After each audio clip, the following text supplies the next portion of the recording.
first time a foreign language movie has won the prize. Joaquin Phoenix and Renee Zellweger won Best Actor and Actress, but many are concerned that actors' speeches at such ceremonies have become too politicized. It was found that many actors' speeches are written by a company working with top politicians and organized by former staffers of the Obamas and Clintons. Marty Ziegler-Danov takes a look. Oscars acceptance speeches used to be straightforward thank yous, I don't know what to say, and oh my gods. But it seems the simple times in Hollywood are long gone. Now they're as much about climate change, elections, and equality as they are about cinematic achievement. Women 18 to 118, when it is time to vote, please do so in your own self-interest. It's what men have been doing for years. Animal agriculture is the third leading cause of climate change. It uses 70% of the water. It pollutes the most water. The statistics are staggering. Dedicating our lives to our environment and figuring out how we can save our home. But how did we get here? When and how did all these major stars catch the woke bug? Because you didn't seriously think they all write their acceptance speeches themselves now, did you? So perhaps it was right about the time Barack Obama's old staffers and speechwriters switched to offering their services to the West Coast. Meet Jon Favreau. No, not this Jon Favreau, the other Jon Favreau. Yes, this one. He is not just your average scribe. He was also a director of speechwriting for the former US president. And meet Tommy Vietor too. He was once Obama's national security spokesman. The duo founded a firm called Fenway Strategies back in 2013. And while they're not disclosing the names of their clients, they are proud to work with Hollywood's elite. Over the last year, we have worked with some of the highest profile individuals on the planet, from former presidents to Oscar winners. Fenway Strategies employs people who have diligently served not only Barack Obama, but other Democratic luminaries, including Hillary Clinton, Michael Bloomberg, Joe Biden, and others, among a basket of respectables.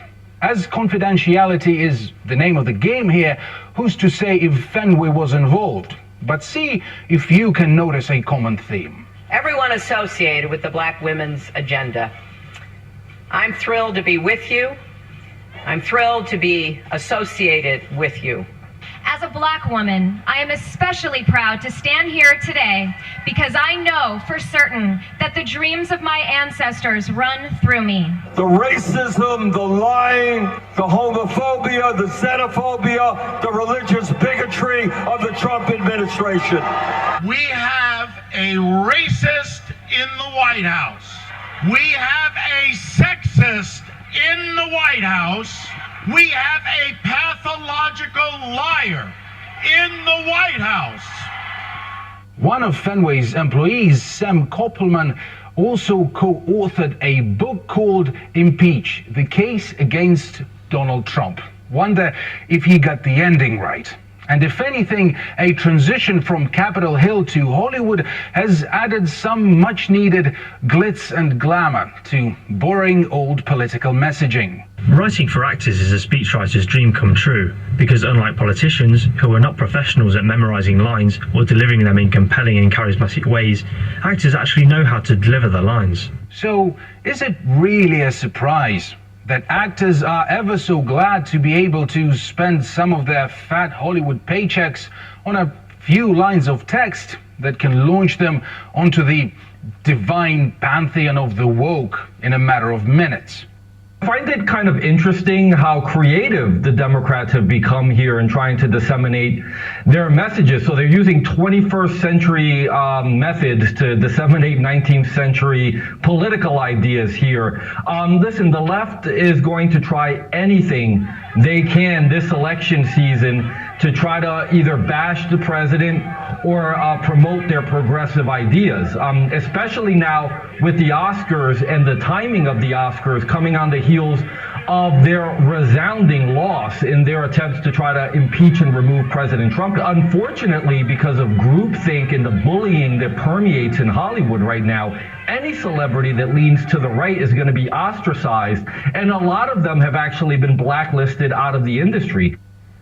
A production backed by Barack and Michelle Obama won the Oscar for Best Documentary. The film, by Britain's Channel 4 News, sparked massive criticism of Donald Trump's policies, but there's been more controversy in the category as a nominated documentary on the Syrian city of Aleppo has been accused of pushing a pro-terrorist angle and airbrushing the role of militant groups in the region.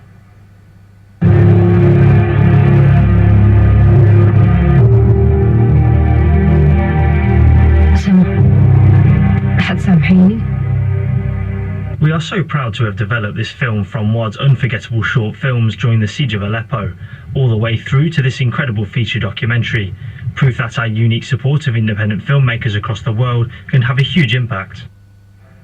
That movie won a British Academy Award for Best Documentary, as well as around 60 other prizes worldwide. However, the team's affiliations have raised concerns. Camerawoman Wad Al-Kataib has been an outspoken supporter of the Syrian revolution, and her husband has been repeatedly spotted with jihadists, including a man who beheaded a child. Independent Middle East journalist Vanessa Beeley says that the documentary's flaws do not end there. It denies the existence, first of all, of the extremist armed groups and the terrorist groups. I mean, we have to remember that Nusra Front, which is Al-Qaeda in Syria, was and still is the dominant force among the extremist armed gangs in East Aleppo and now, of course, in Idlib. What we see are these two protagonists effectively commissioned by Channel 4 to produce reports that were presenting a misrepresentative view of what was happening in East Aleppo. And this view was not being verified or investigated independently by Channel 4. It was being republished as gospel. In a sense, now that East Aleppo is liberated, what we're seeing now with Osama is a denial of justice and a continuation of the suffering that the people went through, both under the occupation of the armed groups and in West Aleppo, that were daily being targeted by mortars from East Aleppo. You can find more analysis of the documentary and the situation. Now, all of that, it just goes to show you that there's now very little difference between the cinema and the television news. If that documentary from television won an Oscar, you know for certain that it was actors in the documentary. I mean, simple as that, and they were. And most of these so-called terrorists used to be just called mercenaries. And they're paid for by governments, and the Western governments are paying for all of them, and they're total hypocrites, and it's absolutely disgusting. Never mind the antics of the actors, the smug look on their faces as they deliver their lines, which is what they are. They're lines. It was explained who's writing these speeches for them. You can't trust anything these days. Absolutely nothing at all. But anyway, thank you for listening.